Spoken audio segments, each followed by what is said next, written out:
Guided Reading Lesson 17, Wonderstruck. I am reading this book to my Year 5 class with permission from Scholastic.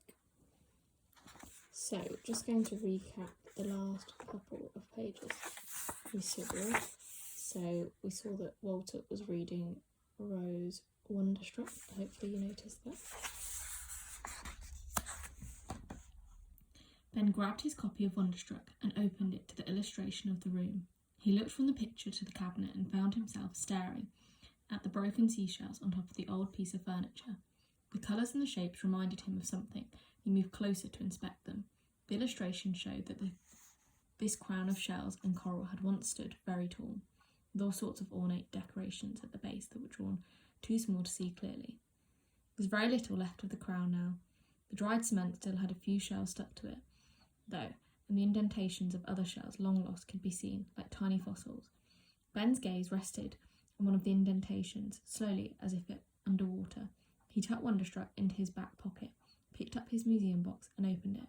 He took out the seashell turtle and found the indentation on the cabinet again. Just as he had suspected, the turtle fit perfectly, like the last piece in a mysterious puzzle he didn't quite understand.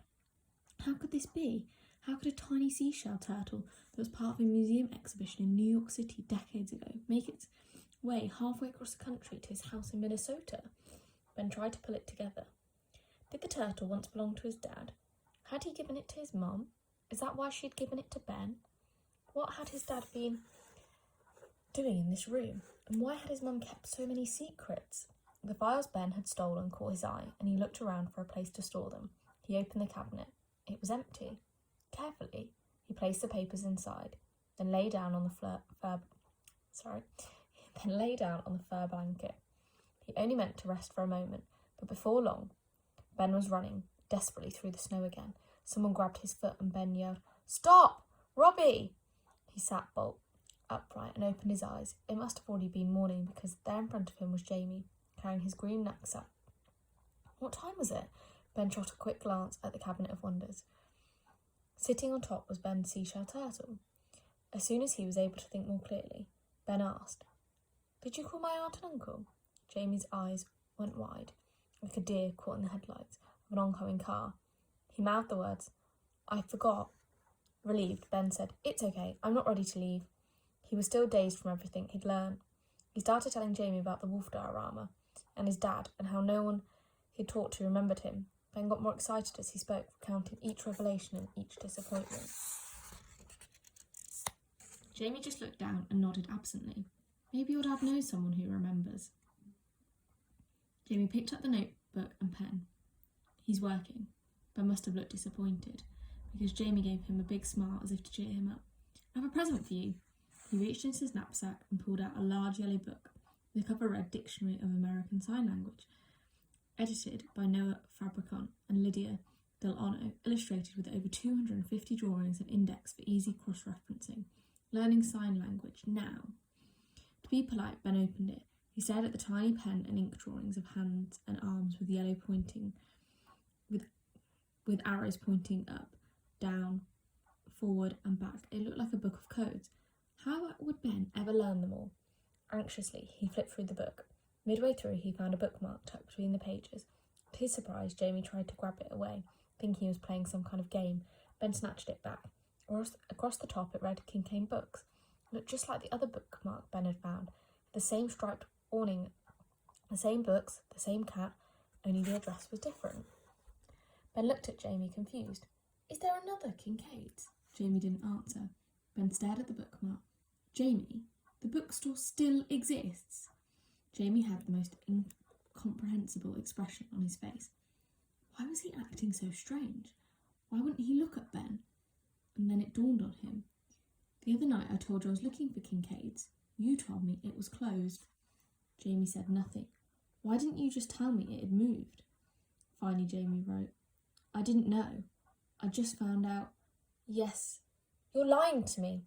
"I'm not. Tell me the truth," Ben said. Jamie's hand shook as he wrote, "It's stupid." Ben pointed to the notebook silently, commanding Jamie to write more. "I was afraid if you found your father, he'd take you away and you wouldn't come anymore. And if you didn't find him, you'd go back to Gunflint Lake and I'd never see you again." "But What did you think I was going to do? I can't live here forever. Ben saw Jamie mouth the words, I know. And Jamie wrote, I just wanted you to stay and be my friend. He rubbed his eyes and stared at the floor. Was Ben supposed to comfort Jamie? To tell him it was okay that he betrayed him? Didn't Jamie know that he wanted to be friends too? But wouldn't a true friend help him find his father? Jamie looked up, blinked a few times, and then wrote again. His face changed, and now he seemed quite determined, pressing the pen hard into the paper. And just so you know, I did try to tell you the bookstore was still open. The first day I met you, I pointed in the direction of the new store, but you didn't listen and you ran away. How was I supposed to know you were deaf? Ben just stared at the words as if he could no longer understand their meaning. It felt like a hole had opened up in the floor, and he'd slipped through. In a daze, he took the notebook and pen, stood up, and walked to the cabinet. He grabbed the seashell turtle from its perch and stuffed it in his pocket along with the new bookmark, and without looking back, he'd headed for the door.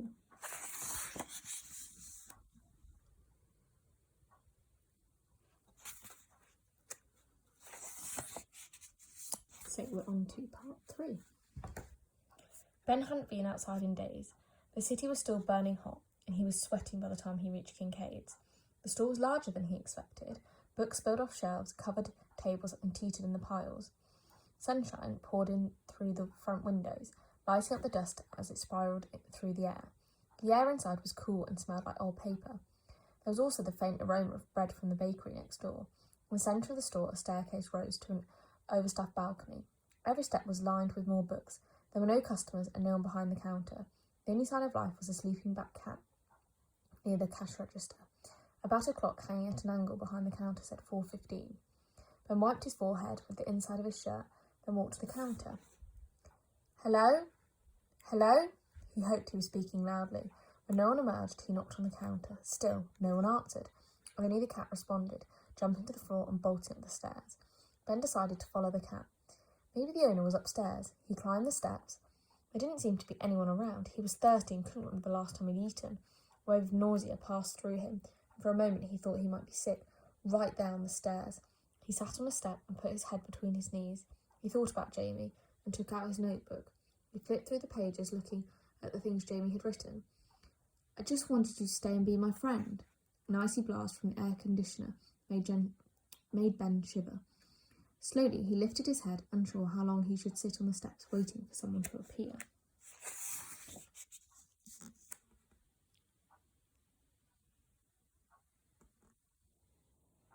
Is there anything that you notice?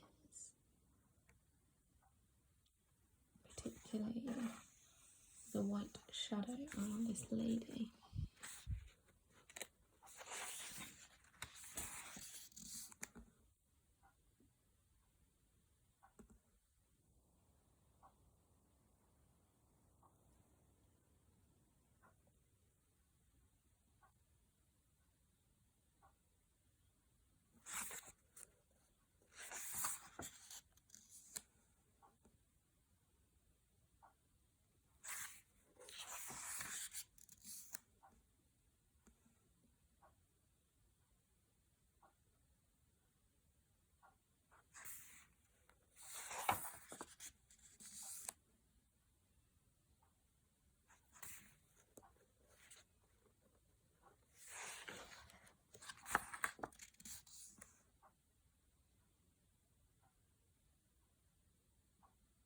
Who do you think this might be?